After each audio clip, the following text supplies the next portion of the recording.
Hi friends, today we will learn class 7th English supplementary book An Alien Hand, chapter 2, bringing up Kari. So let's start. Kari the elephant was 5 months old when he was given to me to take care of. कारी जो elephant है वो 5 महीने का जब मेरे को उसकी देखभाल करने के लिए दिया गया था. I was 9 years old and I could reach his back if I stood on tip top. और मैं 9 साल का था और जब मैं उसके हाइट का जितना होता था जब मैं अपनी एड़ियों पे खड़ा होता था. He seemed to remain that high for nearly 2 years. वो बहुत लंबा हो गया था 2 साल तक. We grew together. That is probably why I never found out just how tall he was. हम दोनों इकट्ठे बड़े हो रहे थे और हमें ये नहीं पता था कि कौन ज़्यादा लंबा है. He lived in a pavilion under a thatched roof which rested on thick tree stumps so that it would not fall in when Kari bumped against the poles as he moved about. जो कारी था वो एक pavilion में रहता था और वो थैच्ड रूफ के नीचे बना हुआ था ताकि जब कारी पवेलियन पे कूदे वहाँ पर कुछ ना होए. One of the first things Kari did has to save the life of a boy. जो पहली चीज़ है उसने जो की थी वो थी कि उसने एक लड़के की जान बचाई थी.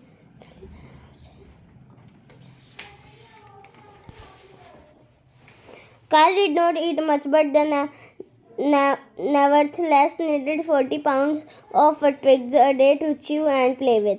जो कारी वो ज़्यादा नहीं खाता था, वो बस 40 पाउंड लकड़ी खाता था और उनको खाता भी था और खेलता भी था. Every day I used to take him to the river in the morning for his bath. मैं उसको हर सुबह उसको नहाने के लिए रिवर पे यानी नदी के पास लेके जाता था. He would lie down on the sand bank while I rubbed him with the clean sand of the river for an hour.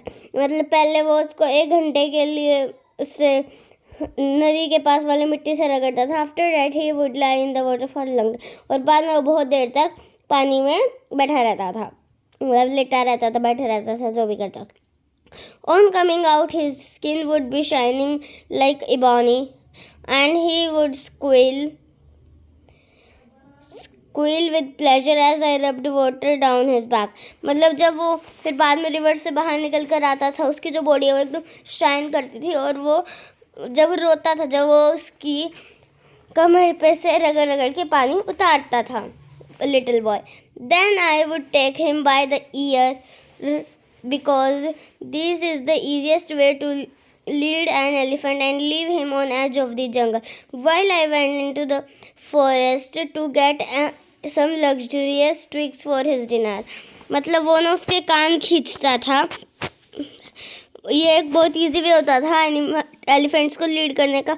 और वो जब भी जंगल में जाता था फॉरेस्ट से उसके लिए लकड़ियाँ लाने वाला अच्छी लकड़ियाँ छाट के लाता था क्योंकि जो कारी है वो बहुत नखरे करता था.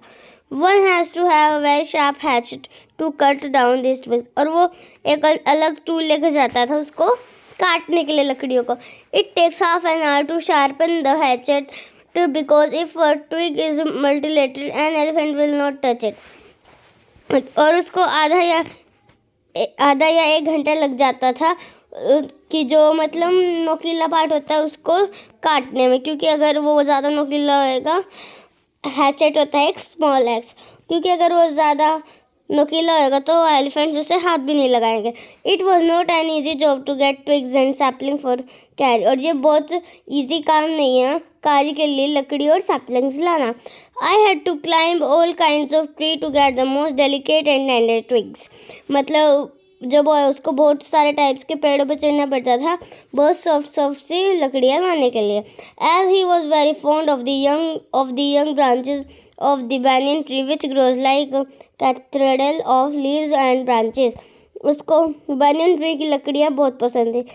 I was gathering some one spring day in March. और वो कुछ इकट्ठी कर रहा था मार्च के एक दिन. When I suddenly heard Kari calling to me in the distance. और मैंने जल्द में ये सुना कि कारी मुझे बुला रहा है. As he was still very young, the call was more like that of a baby than an elephant. वो थोड़ा बड़ा हो चुका था वो मुझे बुलाता था जब उसको समझ आ जाता था। I thought somebody was hurting him, so I came down from my tree and ran very fast to the edge of the forest where I had left him, but he was not there. उस author को ये लगा author को ये लगा कि जो कारी है वो उसको कोई परेशान कर रहा है, उसको कोई मार रहा है, तो वो वहाँ पे चला गया जहाँ उसने उसे छोड़ा था। आई लुक्ड ऑल ओवर और उसको वो वहाँ नहीं मिला। I looked all over but I could not find him. उसने सारी जगह देखा लेकिन उसे कारी नहीं मिला। I went near the edge of the water and I saw a black something struggling above its surface. मतलब फिर वो पानी के पास गया, उस रिवर के पास, और उसने देखा कुछ ब्लैक सा है सरफेस के ऊपर। Then it rose higher and it was the trunk of my elephant. तो वो थोड़ी ऊपर आई और उसने देखा कि वो तो उसके हाथी की सूंड है। I thought he was drowning. मैंने ये सोचा कि वो डूब रहा है। I was helpless because I could not jump into the water and save the 400 pounds of his, since he was much higher than. वो बहुत हेल्पलेस था, मतलब वो हेल्प नहीं कर सकता था क्योंकि वो पानी में नहीं अगर वो पानी में कूद भी जाता तो उसकी जान नहीं बचा सकता था। But I saw his black rise above the water and the moment he thought my eye. मतलब फिर उसने उस हाथी को ऊपर आते हुए देखा और फिर मैंने एक बात सोची। He began to trumpet and struggle up the shore. तो बहुत स्ट्रगल करने के लिए करके बाहर आ रहा था, मतलब बहुत कोशिश करके।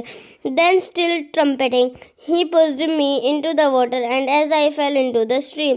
फिर बाद में उसने जल्दी से मुझे भी पानी में खींच लिया और जैसे ही मैं पानी में गिरा, I saw a boy lying flat on the bottom of the river. और मैंने एक लड़के को देखा जो कि पानी में डूब रहा था। He had not all together touched bottom but was somewhat afloat. लेकिन वो फ्लोट नहीं कर रहा था, उसमें वो डूब रहा था, एकदम नीचे जा रहा था वो।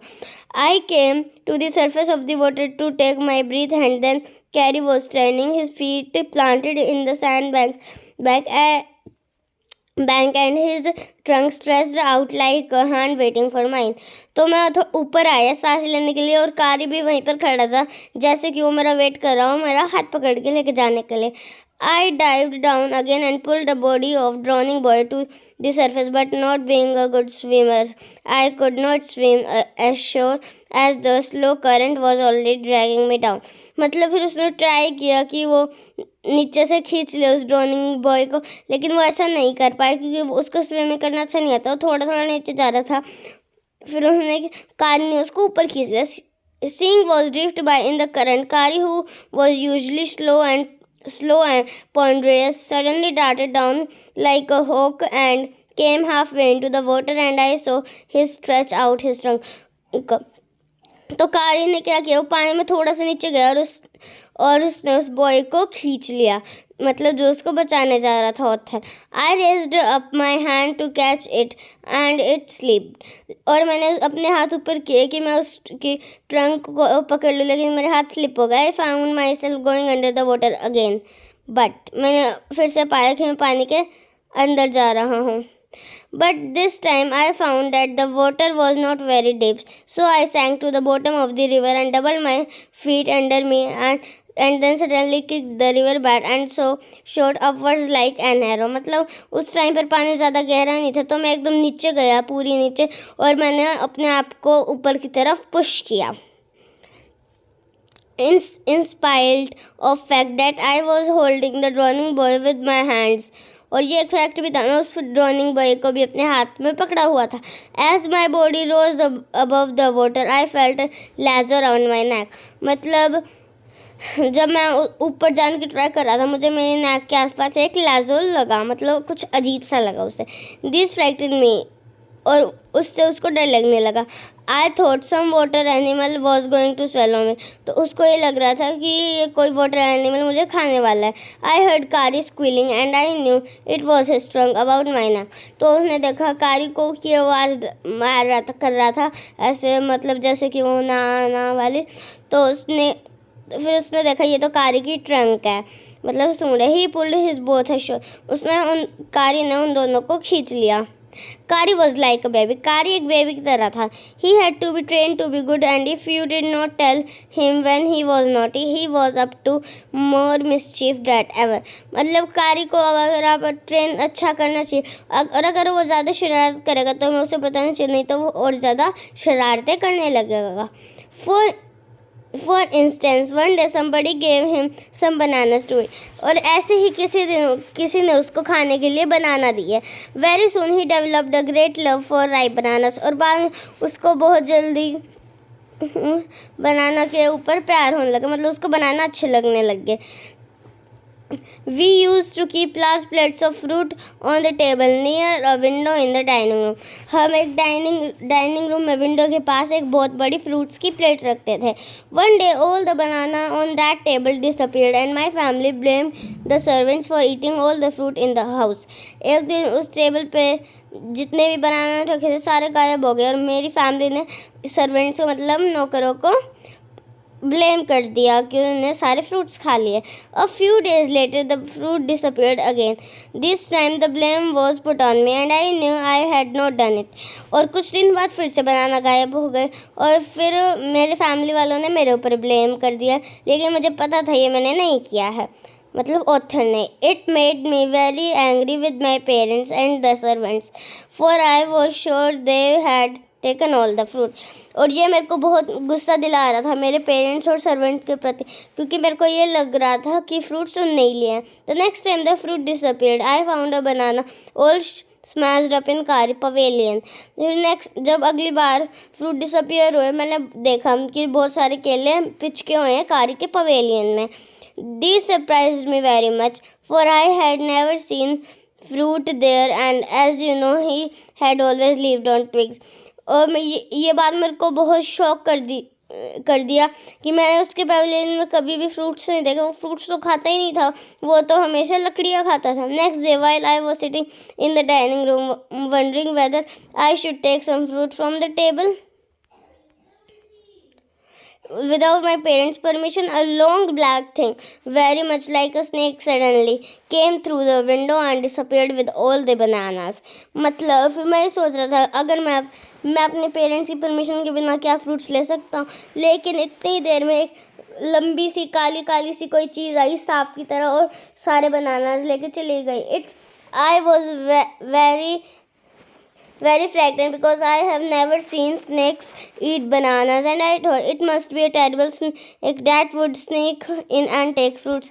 मैं बहुत डर गया था कि मैंने कभी किसी स्नेक को बनाना यानी केले खाते हुए नहीं देखा था, तो मैंने सोचा ये बहुत ही अलग टाइप का स्नेक है. I crept out of a room and with great fear in my heart ran out of the house, seeing sure that the snake would come back into the house, eat all the fruits and kill all of us. तो मैं पहले तो अपने room में गया डरता, फिर मैं हाउस से बाहर गया और मैं ये सोच के बाहर गया कि कहीं वो हमारे सारे फ्रूट भी खा ले और बाद में हमें मार भी दे. As I went out, I saw Kari's bag disappearing in the direction of the pavilion and I was so frightened that I wanted his company to cheer me up. तो पहले मैंने कारी को देखा जाते हुए अपने पवेलियन के डायरेक्शन में, फिर मैंने सोचा चलो अब वो मुझे कंपनी देगा. I ran after him into the pavilion and found him there eating bananas. तो जब मैं उसके पवेलियन की तरफ गया मैंने देखा कि कारी बनानास खा रहा है. I stood still in astonishment. The banana was lying strewn all around him. और मैंने देखा बहुत अचंभे से जो बनाना है वो कारी के चारों तरफ पड़े हैं. He stretched out his trunk and reached for one far away for where he was standing. उस टाइम वो जहाँ खड़ा था वहाँ से इतनी दूर चला गया. That instant the trunk looked like a black snake. और उसकी ट्रंक ही black snake की तरह लग रही थी. And I realized that कारी was a thief. और मेरे को ये पता चला कि जो कारी है वही चोर है, केले चुराने वाला. I went to him, pulled him out by the ear and joyously showed my parents that it was Kari and not I that had eaten all the fruits these many weeks. मतलब देखो वो कारी है जिसने bananas खाया, वो मैं नहीं. उसने अपने पेरेंट्स को एज अ प्रूफ दिखाया. Then I scolded him for elephants understand words as well as children, and I said to him, next time I see you stealing fruit, you will be whipped. He मतलब मतलब जो author है उसने उसे बहुत ज़्यादा डांटा और बोला तुम बच्चे नहीं हो जो तुम ऐसे खाओगे फ्रूट्स, और अगर मैंने तुम्हें अगली बार देखा तो मैं तुम्हें पनिशमेंट दूंगा. He knew that we were all angry with him even the servants. मतलब बाद में उसको ये पता था कि हम सारे से बहुत ज़्यादा गुस्सा है, सर्वेंट्स भी. His pride was so injured that he never stole another thing from the dining room. तो उसने इतना डांटा कि बाद में उसकी हिम्मत नहीं होगी कि वो बाद में फिर से डाइनिंग रूम से कुछ चुरा ले. And from then on if anybody gave him any fruit he always squealed as if to thank him. तो जब भी उसको कोई भी फ्रूट देता था, कोई भी मतलब, और तो वो उसको हमेशा थैंक यू बोलता था. An elephant is willing to be punished for having done wrong, but if you punish him with any reason he will remember it and pay you back in your own coin. मतलब अगर हम किसी elephant को बिना वजह के punish करते हैं तो बाद में वो आपसे किसी ना किसी तरह बदला ले ही लेता है.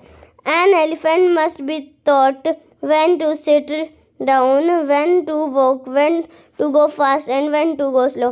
मतलब एक एलिफेंट को ट्रेन किया जाता है कि कैसे उसे बैठना है, कैसे उसे चलना है, कब उसको तेज होना है, कब उसको स्लो होना है. You teach him these things as you teach a child. आप जैसे एक बच्चे को सिखाते हैं उसको ये आपको भी उसी तरह उसको ये चीज़ें सिखानी. If you say that and pull him by the ear, he will gradually learn to sit down. मतलब अगर आप धत बोलोगे और उसके कान खींचोगे तो वो बैठना सीख जाएगा. Similarly, if you say Mali and pull his trunk forward, he will gradually learn that it is a signal to walk. और अगर आप माली बोलोगे और उसकी ट्रंक आगे की तरफ खींचोगे तो वो समझ जाएगा कि मुझे चलना है. कारी लर्न माली आफ्टर 3 lessons. 3 बार करने के बाद माली बोलने के बाद कारी चलना सीख गया. But it looked like 3 weeks to learn that. लेकिन धत को सीखने में उसको 3 हफ्ते लगे. He was no good at sitting down. वो बैठने में अच्छा नहीं था. And do you know why an elephant would be taught to sit down? और आपको पता है कि जो एलिफेंट्स है उनको क्यों सिखाया जाता है बैठने के लिए? Because he grow taller and taller than you who take care of him, so that when he is 2 or 3 years old, you can only reach his back with a ladder. मतलब इनको इसलिए सिखाया जाता है क्योंकि जब 2-3 साल के हो जाते हैं आपको एक लैडर मतलब एक सीढ़ी की मदद से उसके ऊपर चढ़ना पड़ता है, इसलिए ताकि ऐसा ना करना पड़े उसे धत की हेल्प से बैठना सिखाया जाता है. It is therefore better to teach him to sit down by saying that, so that you can climb upon his back. For who would want to carry a ladder around all the time? तो इससे अच्छा यही होगा ladder से चढ़ने की बजाय कि अगर आपको ऐसे चढ़ना होगा तो आपको जगह लैडर लेके घूमना होगा. इससे बढ़िया आप उसको धत बोल के सिखाई दो. The most difficult thing to teach an elephant is the master call. जो एलिफेंट को सबसे मुश्किल है सिखाना वो है master call. He generally takes 5 years to learn it properly. उसको कम से कम 5 साल लगते हैं उसको अच्छे से सीखने के लिए. The master call is a strange hissing, howling sound as if a snake and a tiger were fighting each other, and you have to make that kind of noise in his ear. मतलब ये master call एक ऐसी hissing की sound है जैसे एक tiger और सांप आपस में लड़ रहे हैं, और कुछ इस टाइप की साउंड आपको उसके कानों में बजानी होती है. And do you know what you expect an elephant to do when you give him the master call. तो आपको पता है कि वो क्या सोचेगा अगर वो मास्टर कॉल सुनेगा. If you are lost in the jungle and there is no way out and everything is black except the stars above, you dare not stay very long anyway. मतलब आप अगर जंगल में खो जाओगे और वहाँ सारा ब्लैक होगा सिवाय तारों के, तो अगर आप मास्टर कॉल जाओगे तो आपका एलिफेंट आपको ढूंढते है वहाँ पर आ जाएगा. The only things to do then is to give the master call, and at once the elephant pulls down the tree in front of him with his trunk. और जब भी आप मास्टर कॉल दोगे वो ट्री को तोड़ता मतलब पेड़ों को तोड़ता आपके पास आ जाएगा. This frightens all the animals away. और ये सारे एनिमल्स को डरा देता है. As the tree comes crashing down, monkeys wake wake from their sleep and run from branch to branch. और बाद में जब ये पेड़ टूटने की आवाज़ आती है, बंदर उससे बहुत ज़्यादा डर जाते हैं और एक ब्रांच से दूसरी ब्रांच पे चढ़ते हैं.